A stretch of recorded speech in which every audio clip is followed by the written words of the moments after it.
सभी भाई बहनों को जय मसीह की। प्रभु की आशीष और उसका अनुग्रह आप सब पर बहुतायत से होता रहे। और मैं आशा करता हूँ कि आप प्रभु की आशीष और उसके अनुग्रह में राजी खुशी और कुशल से होंगे और फल फूल रहे होंगे, हर एक दुख परेशानी से बच रहे होंगे। तो आइए हम वचनों की तरफ चलते हैं। लूका रचित सुसमाचार अध्याय 2। लूका रचित सुसमाचार अध्याय 2 वचन 1 से 52 तक 52 तक। यीशु का जन्म। उन दिनों में अगस्तुस कैसर की ओर से आज्ञा निकली कि सारे जगत के लोगों के नाम लिखे जाएं। सारे जगत के लोगों के नाम लिखे जाएं। वचन 2। यह पहली नाम लिखाई उस समय हुई जब बिकानियुस सूरिया का हाकिम था। वचन 3। और सब लोग नाम लिखवाने के लिए अपने अपने नगर को गए। वचन 4। सो यूसुफ भी, इसलिए कि वह दाऊद के घराने और वंश का था, गलील के नासरत नगर से यहूदिया में दाऊद के नगर बैतलहम को गया। वचन 5। और कि अपनी मंगेतर मरियम के साथ जो गर्भवती थी नाम लिखवाए। वचन 6। उनके वहां रहते हुए उसके जनने के दिन पूरे हुए। वचन 7। और वह अपना पहलौठा पुत्र जनी और उसे कपड़े में लपेटकर चरनी में रखा, क्योंकि उनके लिए सराय में जगह ना थी। चरवाहों और स्वर्गदूतों का संदेश।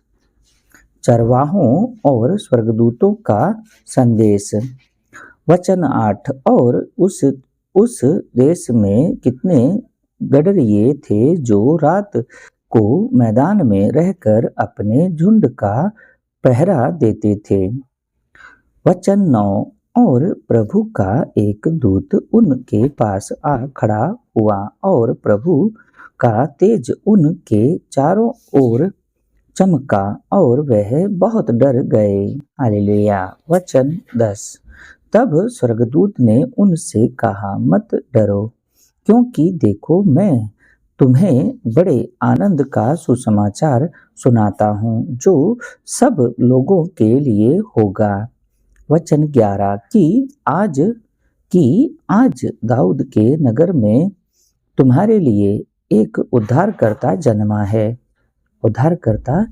है और यही मसीह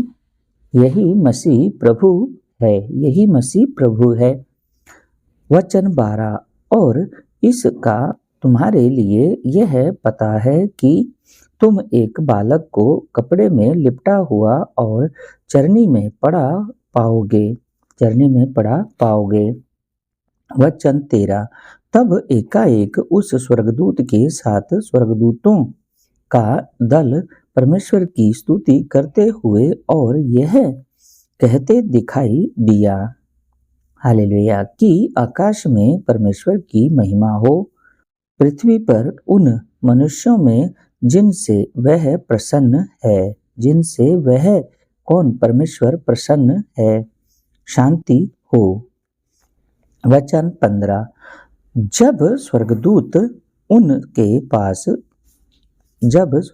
उनके पास से स्वर्ग को चले गए तो गडरियों ने आपस में कहा, आओ हम बैतलहम जाकर यह बात जो हुई है और जिसे प्रभु ने हमें बताया है देखें। वचन 16। और उन्होंने तुरंत जाकर मरियम और यूसुफ को और चरनी में उस बालक को पड़ा देखा। वचन 17 इन्हें देखकर उन्होंने वह बात जो इस बालक के विषय में उनसे कही गई थी प्रकट की। वचन 18 और सब सुनने वालों ने उन बातों से जो गडरियों ने उनसे कही आश्चर्य किया। वचन 19 परंतु मरियम ये सब बातें अपने मन में रखकर सोचती रही।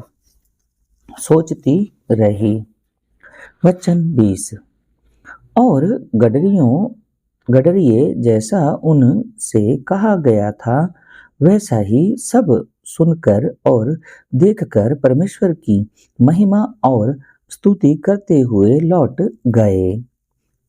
वचन 21 यीशु का अपहरण। वचन 21 जब 8 दिन पूरे हुए और उसके खात्मे का समय आया तो उसका नाम यीशु रखा गया, जो स्वर्गदूत ने उसके पेट में आने से पहले कहा था कि भी इसका नाम बच्चे का यीशु रखना। किसको कहा था? मरियम को कहा था। स्वर्गदूत ने कहा था कि भी इसका नाम यीशु रखना। और जब मूसा की व्यवस्था के अनुसार उनके शुद्ध होने के दिन पूरे हुए तो वह उसे यरूशलेम में ले गए कि प्रभु के सामने लाएं। वचन 23 जैसा कि प्रभु की व्यवस्था में लिखा है कि हर एक पहलौठा प्रभु के लिए पवित्र ठहरेगा। वचन 24 और प्रभु की व्यवस्था के वचन के अनुसार पंडुकों का एक जोड़ा या कबूतर के 2 बच्चे का लाकर बलिदान करें। शमौन का स्तुतिगान।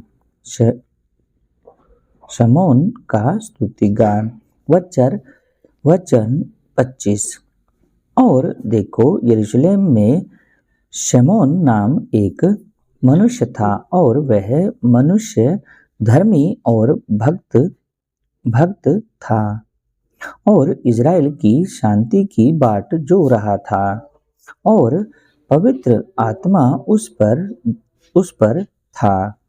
वचन 26 और पवित्र आत्मा से उसको चेतावनी हुई थी कि जब तक तू प्रभु के मसीह को देख ना लेगा तब तक मृत्यु को ना देखेगा।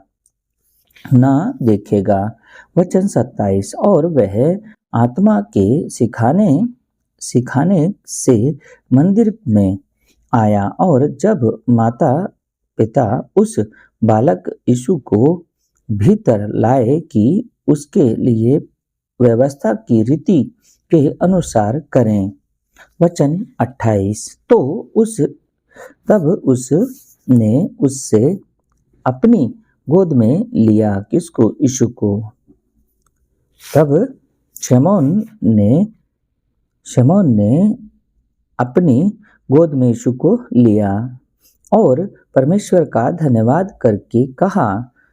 वचन 29 है स्वामी अब तू अपने दास को अपने वचन के अनुसार शांति से विदा करता है।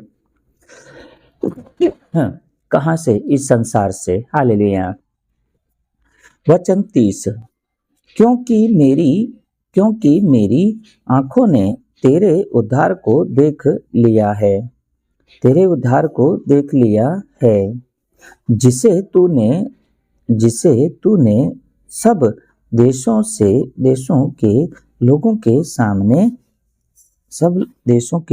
के सामने तैयार किया है। वचन 32 कि वह अन्य जातियों को प्रकाश देने के लिए ज्योति, अन्य जातियों को प्रकाश यानी कि उजाला, रोशनी, दिमाग की, जीवन की रोशनी देने के लिए उजाला, ज्योति, और तेरे निज लोग इज़राइल की महिमा हो, तेरे तेरे निज लोग इज़राइल की महिमा हो। और वचन 33, और उसका पिता पिता और उसकी माता इन बातों से जो उसके विषय में कही जाती थी आश्चर्य करते थे, एकदम अचंभा करते थे कि कैसी बातें हैं। वचन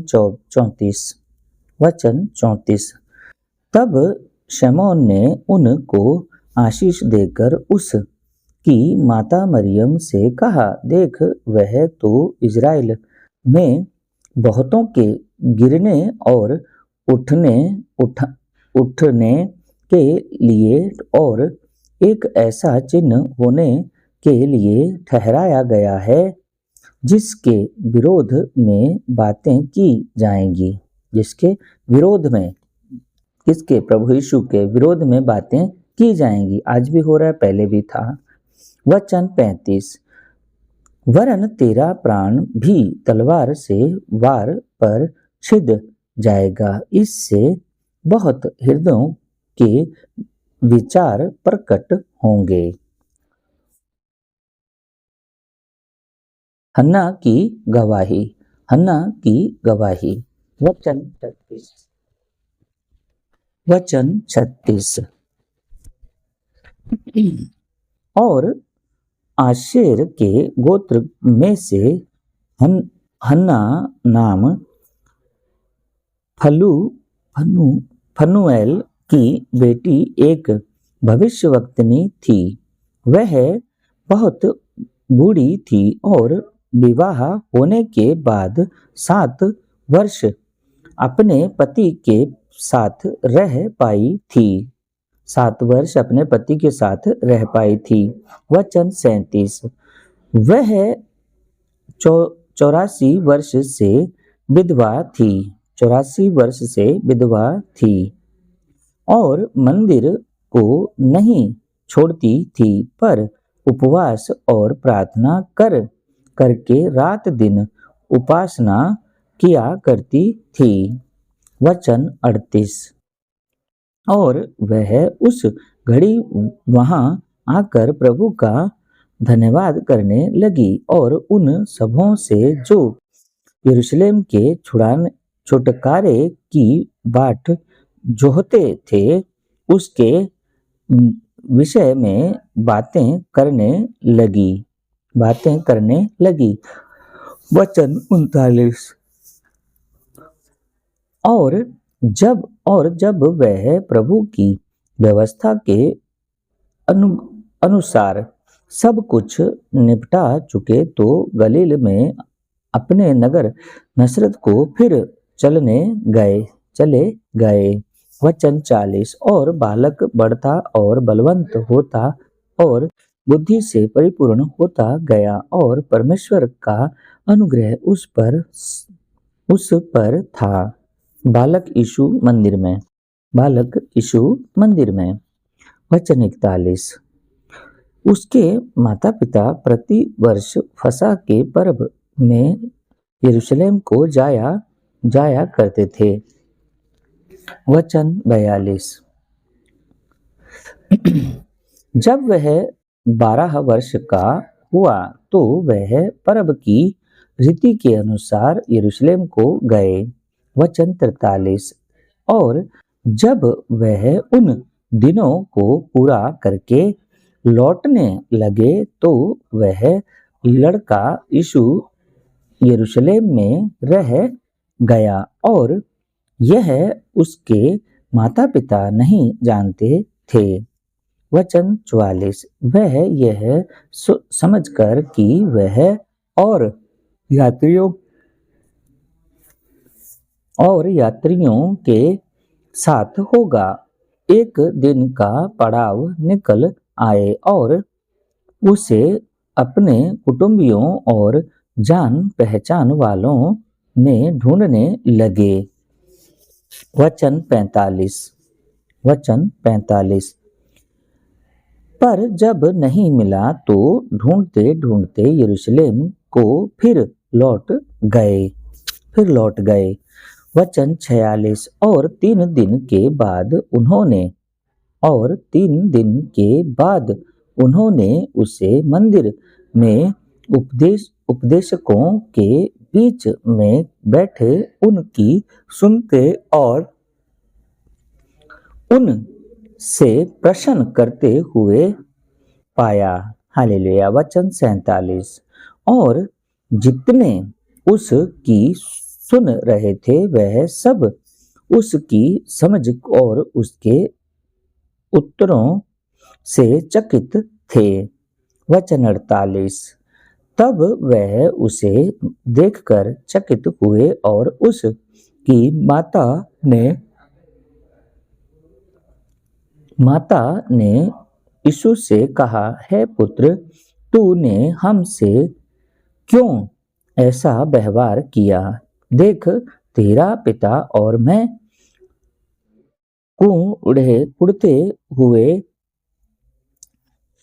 कुड़ते हुए तुझे ढूंढते थे।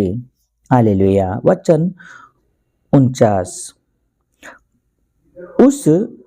यीशु ने उनसे कहा, तुम मुझे क्यों ढूंढते थे? क्या नहीं जानते थे कि मुझे अपने पिता के भवन में होना